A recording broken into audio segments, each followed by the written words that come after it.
So, I mean, You're saying in extreme measures, conditions. Yeah. Oh, yeah, I'm going to Garden Gate, Cindy, and I'm getting all the flowers I can get. Because when I go down, I want to look... That's where the looters are hitting Yep, first. I want to look in pretty. Sigourney is the Garden Gate. Yeah, you want to look pretty as the world collapses around you. Yep. 60% of people do not stash cash for an emergency. Probably not enough. No. I mean, do people these days have any extra cash that they can stash? I don't know. Unless you're like extremely wealthy? Well, it's true. No. And then 64% of people do not have additional insurance in case of, I hear Shetler Insurance Services will get you all right insured to where you need to be. We should have had someone in here today to bring that point up, because how do they sell insurance for the whole town burning? Is there Is there zombie apocalypse? Yeah, zombie, insurance? right. I mean, come on. I understand you should have enough, but some things aren't covered. Oh, your printer's going again. Oh, good old printer. Yeah. What else? Well, that's pretty much it for that. Okay. All right. Preparation thing. Let's see here. What do you think are your chances of being directly impacted by a disaster in the next 10 years? All right, I'll throw these at you. 48% said less than 1 in 4. 32% said about 1 in 2. Wow. 10% said about 3 in 4. Where are they living? Florida or true. California? Exactly. And 10% said that it's a sure thing. So. Well, I mean, that's just it. Depending on here where in Iowa, again, like you said, tornado going to hit you or not? Right. I mean, yes, flooding happens in Iowa, but not to the extreme measures of like coastal regions. And so, and again, yes, like you said, no, we're not going to have a hurricane or a tsunami. Let's hope not. I mean, again, if it's that big of a tsunami and it's coming from east or asteroid hits the ocean, well, right. Hopefully the wave would give out before Iowa. Yeah, I don't know. No, you know what though? I mean, it could be a bomb too. We're talking natural disasters. There's other ways of... You talking unnatural disasters. I'm talking scary stuff. How about this? Ooh, here's a good topic of debate. Okay. Who should take the most responsibility for disaster preparedness? 48% said individuals. 30% said local government. 20% said federal government. I'd say it's... individuals. Yeah. I mean... Well, you as an individual, you can only prepare so much. Sure. Okay, but you can only save so much money or food and water, right? And have so much insurance. That'd be a good question for Richard Fortney, because I would expect you know what I mean? Because then he would be on the next level from above us to have us locally ready and prepared, and he would have already looted the whole square and had us set up in a shelter somewhere. So, yeah, if you're listening, Richard, go to Garden Gate first. I like flowers. You're going to need some help from definitely both local and especially when you government. come out of it, you know, and say everything is wiped out. Yep. You're going to need funds. And then last part of this is how much confidence do you have in the government's emergency preparedness? So do you have confidence that the government, you look at the flooding from the hurricanes, what, it was in North Carolina? Yeah.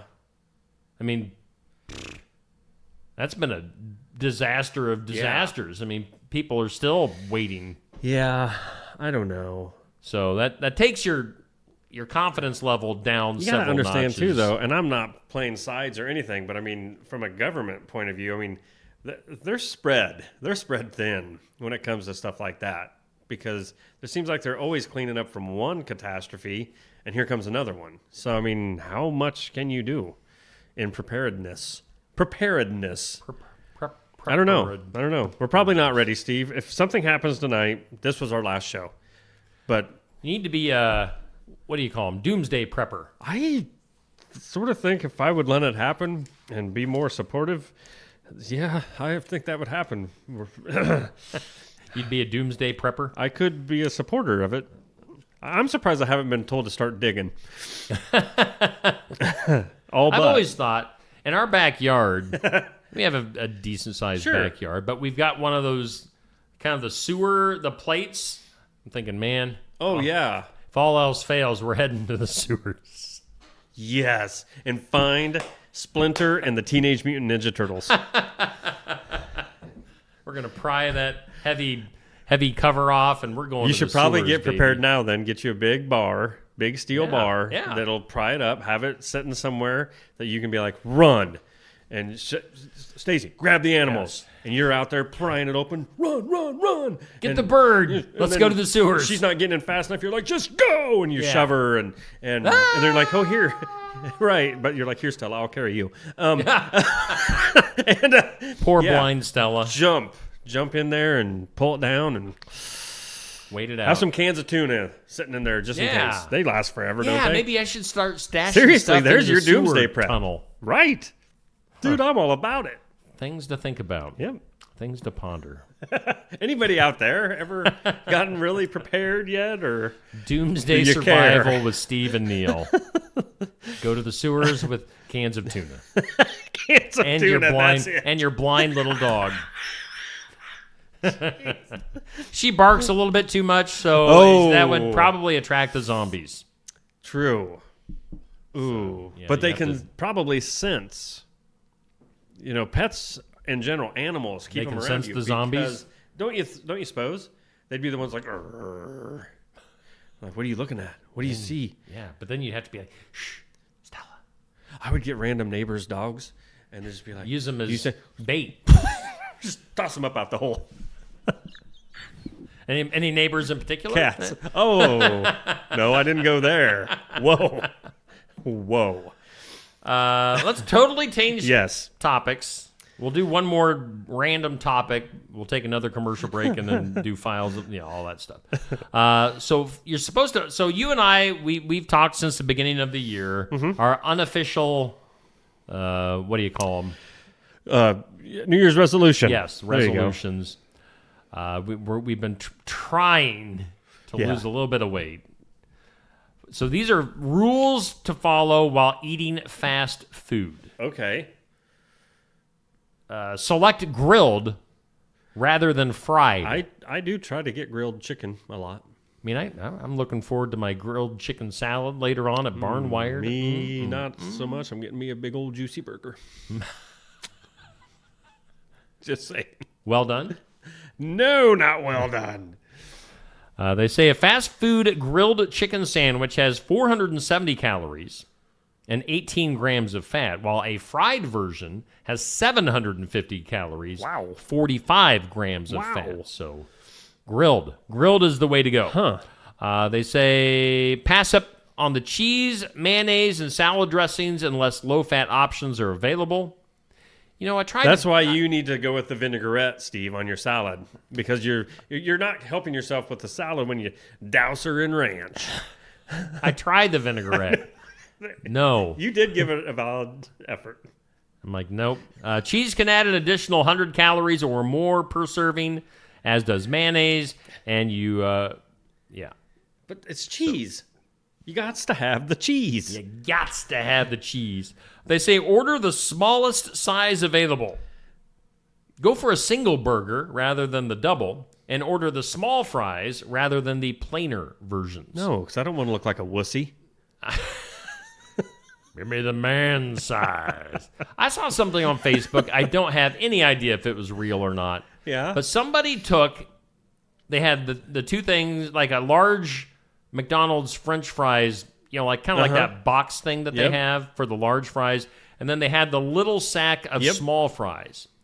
They took the small bag of fries, the small fries, put them into the large thing, and it was it looked to be the exact same amount. Have you seen the same thing, McDonald's in their cups? No. Same exact thing. They claim the biggest one they sell will fit into the small. And they show videos. Are they rigged? I think you and I should try it.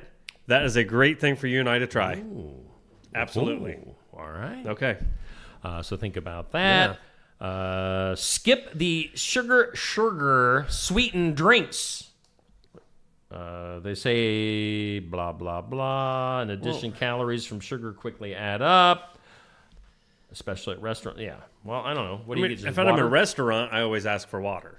Okay. I do. Now, fast food. You feel that's more classy? No, it's one way. Well, save a couple bucks, and I need more water in my life. Yeah. Ask for water with some lemon. Agua for our Spanish-speaking friends. Yeah, burrito to you. And then number 5 is save half of your order for the next meal. So don't eat all of it in one setting. Okay. As I scrape the last bits of You know lettuce. what kills me? Okay, so we went out to eat just last evening, right? And yeah, 3 of us at the table. Those 2 had enough for another meal that they took home with them. Mm-hmm. Yeah, my plate was empty. Oh, yeah. Well, I'm general. You know, I'm a extremely fast eater. Ridiculous. You could win races. I should be like a competitive eater. You should. Oh, that'd be awesome. You'd win. So yeah, I eat way too fast, and I scarf down the biggest salad there is at Barn Wired in no time. Like, I'm sure later on Maxwell Schaefer will be looking at me like, what is your problem?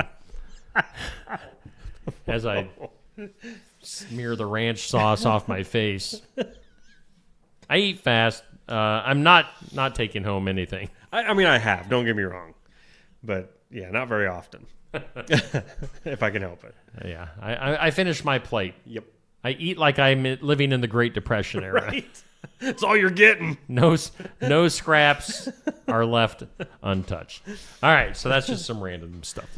We've got Files of Law and Disorder. We got Moment of Duh. We've got some good news and another look at our forecast coming up. Let's hear from these sponsors. The mission of Essence of Life Hospice is to provide comprehensive, coordinated care to individuals with life-limiting illnesses and to their families, and to support them in the process of death and bereavement. Our goal is to provide palliative care that addresses the physical, psychological, and spiritual dimensions of service for the terminally ill as an integrated whole. We pride ourselves on providing the highest quality care and are on call 24 hours a day, 7 days a week. For more information, visit essencehospice.com.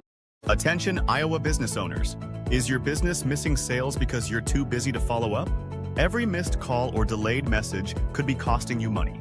At Easy Biz Tech, we help local businesses stay ahead by automating customer follow-up, so no lead gets left behind. Missed a call? Our system texts back instantly. Need personalized outreach? We send automated texts, emails, and even use AI-powered voice agents to connect with your customers 24/7. Stop losing money because of slow follow-up. Contact Easy Biz Tech today, where Iowa businesses win online.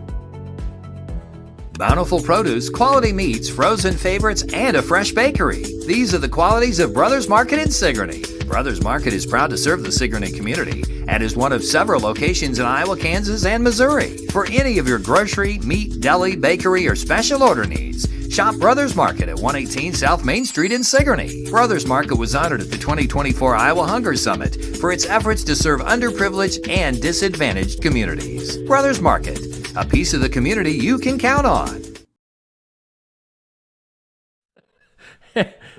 Hey, we're back. You can't see us yet, but whoo, there we go. Welcome back. We're doing just another morning show. Steve and Neil hanging out with you. He's Neil. Here's a recap of what happens sometimes during commercials. Steve, I have an interesting conversation. I'm deaf and I don't understand. I speak too fast sometimes. Well, you're telling me a confusing story and I didn't understand it. I was just trying to get it out real quick. Somebody showed that. Somebody what? Somebody showed up at your house and I was like, I don't understand. Yeah. I don't understand, Neil. You have to tell me later. Let's go to Files of Law and Disorder. I'm still confused. Pringles. Once you pop, you just can't stop. Oh, yeah. Woman was escorted off of a flight by police after a payment issue over a little tube of Pringles led to a misunderstanding. Her name is really? Anne Marie Murray. Anne Murray. I don't think Murray. the Canadian country singer. Probably not. And I have this dance for the rest of my life, or your life, somebody's life. Anne Murray, it wasn't that Anne Murray, 55 years old, was on a flight, again, this is in somewhere, Tenerife to Bristol. Where's that? I don't know. She's on this flight. She ordered some Pringles, water, and a Coke. Her total, which actually sounds pretty cheap for an airline, $7.64. Huh. Well, yeah. They jack prices up on planes. However, she was unable to pay as the in-flight card machine failed to process her payment, so her card got declined. Okay. She didn't have any cash on her to pay for it. She says, I wasn't disruptive. There were no raised voices. I was doing my best to pay. I tried to tap and pay, but the machine didn't work. They tried with another machine, and when it still didn't go through, I offered to get cash when we landed, but they said I couldn't do that. Now, Murray's partner offered to return the Pringles after, you have the rest. Back to you. But the crew was like, no, we're good. She says, I thought it was a joke when the crew said they had called the police. I was shocked when the police came on board and we were asked to leave. It was so embarrassing. I have done everything I could to resolve it. Let's see here. They stated that the crew called ahead for police assistance after a passenger became disruptive. Wow. They have a strict zero-tolerance policy towards passenger misconduct.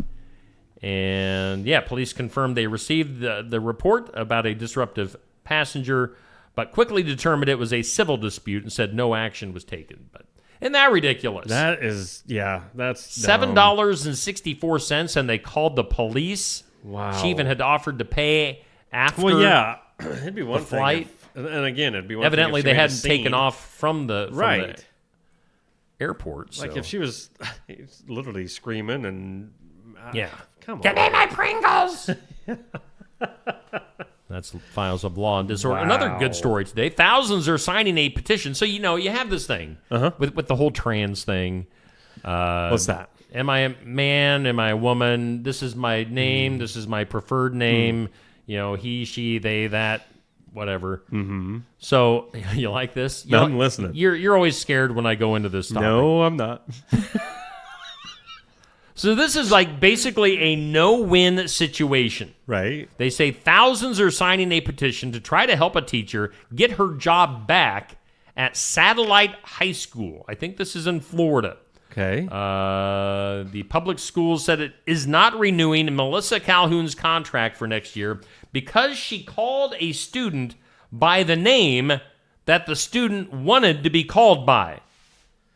Not her legal name. But... so she was kind of giving in. She was just more or less trying to, not disrupt the water and just, fine, if that's what you want to be called, I'll call you that. Yeah. Okay. So the school?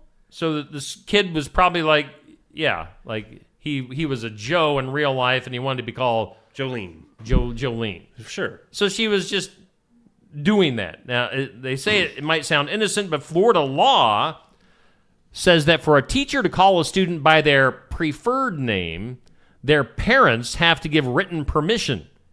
And in this particular case, the school district says that that didn't happen. So the kid wanted to be called whatever name. Yeah. The teacher called the kid by whatever they wanted to be called. She shouldn't have had to, but she did just to keep it. But the parents hadn't given the okay for that. What? So this teacher loses her job. What is happening? Yes. I mean, again, seriously. You can't win. Yeah. You can't win in that situation. That's not taking a side on any of this part except for the fact that none of that makes sense. You either are for, against, oh my. Yeah. They say more than 5,000 supporters are calling for the district to reinstate the teacher. So. Well, I mean, I think I would agree with that. It's like she's still a teacher. She's a teacher. She wasn't supporting or not supporting anything. She was just trying to keep everybody cool and shut them up and keep learning. Wow. All right. We were talking about going to the sewers earlier. Yeah. Let's go to the sewers right now, or at least the storm drains. Officials are warning children not to go looking for the Teenage Mutant Ninja Turtles after 3 kids and 2 dogs had to be rescued from a storm drainage system in Colorado over the weekend. What? That's not how that story was written, though, right? I am dead serious. Authorities were sent searching for the group after they reportedly entered the underground system and got lost. They were located after I don't know if they had a blind dog named Stella, But they were located after an extensive search. Kids and dogs were safely extracted via a manhole in my backyard. No. They were extracted from a manhole in the street more than a half a mile from the spot that they'd entered the system. I mean, that's not all that far. They just could have wandered around for a longer... Yeah, I mean, your kids. Yeah. It's just your kids and your dogs. Let them go. The fire department urged parents to speak to their kids about the dangers of playing in and around storm drains. So, they say in California, a 59-year-old woman died hours after she was rescued from an underground storm drain system on Monday. What is going on in this world? There's no zombie apocalypses to hide from the zombies in the storm drains. I was just kidding earlier, by the way. Wow, no kid. Don't actually take my advice of going in the sewers and the storm drains. She'd been missing for 2 weeks. Oh, what? Yeah, so don't do that. Yeah. I was joking. Yeah, come on, kids. Don't be pulling up at Steve's place today, and you're going to have like 100 kids just coming to your... Where's the drain, Steve? Let's go to the duh. As if that wasn't stupid enough. Duh. A Nevada man has been arrested after cops raided his home. Oh, I think we had some of this story earlier this week. Oh. So this is kind of a follow-up. A Nevada man arrested after cops raided his home and seized 7 tigers. Oh, yeah. It's that guy. It's the tiger guy. Crazy coot. Some of whom he says he got from reality TV star Joe Exotic. Oh, boy. You ever seen that show? No. I mean, enough not to watch it. You should at least watch the original season. Really? Of Joe Exotic, whatever it's called on Netflix. It's so bizarre. Well, maybe I should. This guy that had the 7 tigers says they were his emotional support animals. NBC News reports the raid went down on Wednesday, where 71-year-old Carl Mitchell was detained on suspicion of resisting arrest. Police say police there say Mitchell didn't have the proper permit that this county requires to own tigers. I mean, why is that even a thing? Right. And that he had breached other rules over the years. So the USDA says Mitchell violated multiple cease and desist orders over the years to not exhibit the tigers and has been hit with almost $70,000 worth of fines. So, yeah. Says he got some of those tigers from Joe Exotic. Wow. Well, kids, one more thing. Don't go to Steve's storm drain because he does keep tigers. Yeah, in my storm drain. The storm drain. I just open up the manhole cover and throw a steak down it. Cow. Uncooked. Yes. You just throw the way a cow Neil there. likes it. You bet. Like, we give one to Neil, raw, and then we throw the other one down the manhole to the tigers that are in manhole. To the tiger hole. That's a good name. The tiger hole. I like Stick it in that tiger hole. Let's see here. We'll get you. Do some good news. You ain't gonna get you in that tiger hole. Good news. Jay Dennis. Jay, what's up? Jay. Bridalwood Midwest Insurance, Medicare made easy. Oh, yeah. Give Jay a call. He looks like a nice guy. I think so. 319-471-3328. Jay sponsors our good news. And for today, especially, you don't think of cremation services as being good news. No. But they're doing some neat things for people that have had a loss. Cremation services in the U.S. evolving. More people seek personalized and environmentally conscious alternatives to traditional burials. I don't think people think of cremation as being friendly to the environment. I think they're just doing it because it's cheaper. Well, which makes sense. Well, okay, that and funerals are so expensive. Sure, but you also have the other side of people, and I mean, you can laugh if you want. Some people are set on it. They have the fear of being buried. Okay. Like, even when they're gone, they just do not want to be buried. So I think they're going to be stuck in their coffin. I don't know. So it's just another option. So I'm not against it. Just all right. So we're talking cremation. Cremation has now surpassed burial in popularity. I mean, cremation. But I think you're more right about the cost. Yeah. Companies are introducing a variety of innovative options to memorialize loved ones. Some services allow ashes to be turned into diamonds, vinyl records. Oh, what? Turn me into a vinyl record. Yes. Or even used in fireworks displays. Oh, now I'm not sure. Blow me up and then listen to the record. Right. Others offer biodegradable urns that actually grow into trees. See, okay, yep. That'd be kind of neat. It'd be like, hey, there's Dad out there. Well, yeah, I mean, let's go climb. You get this beautiful. Let's climb Dad. Let's climb Dad. Climb into his tree arms. You know, I mean, but no, I know for a fact the tree thing. That's yeah. Let's see. They grow into trees or incorporate ashes into coral reefs. Oh, that's cool too. These non-traditional offerings reflect shifting attitudes toward death, with many families choosing celebrations of life over somber funerals. Sure. In addition, the funeral industry is embracing technology with virtual memorials, live stream services, and online guest books. I mean, that's that's part of it. So anyway, if you want this full story on people looking into cremation. So yeah, I'd heard of the tree thing. I've heard of the diamonds. Yeah, the record, though, the fireworks would be cool. You know, woo, there's Neil. But I think the record would be awesome. Have a firework expert get a hold of your ashes. And then when it explodes, it's like your face. Yeah, right? Maybe, can they change the sounds of fireworks? Instead of going boom, I want mine to be just a big long... Oh, there he is. One last time, buddy. Gotcha. Oh, I like the record idea the best. That is really cool. Wiki. Huh. Hey, you know what we haven't looked at yet today? What? Is our pet of the week. Weekly pet. I don't want to get guy. a cease and desist for saying pet of the week. No, we don't say that. No, it's weekly pet. And he is a rough-looking character. I'm telling you, I think I need this cat. His name is Junkyard. Junkyard. Look at the ear. Oh, he's tore up. It's on, if you're looking at your screen, it's on the right-hand side. That ear, it's like half of an ear. Well, and you can tell this cat has been through it. Oh, yeah, Steve. In life. Steve, I've lived the streets. Oh. Most cats can't do what I even think of doing in my sleep. Wow. What do you do in your sleep? Well, think about stuff I'm going to eat and kill tomorrow. He's not a killing cat. He's a nice cat. This is a nice cat. Good Lord. Junkyard cat is a good cat. I was hanging out with Junkyard last night on our video. Is he friendly? He is. Like, you know what I mean? Some cats are just like, I'm just going to lay here. No, okay. Yeah, he goes out of his way to be friendly. That's awesome. So even after the rough life that Junkyard has lived, he is looking for his forever home. And you can find him at Heartland Humane Society in Ottumwa. That's cool. And, of course, our weekly pet sponsored by Fairy Dog Grooming Salon in Oskaloosa.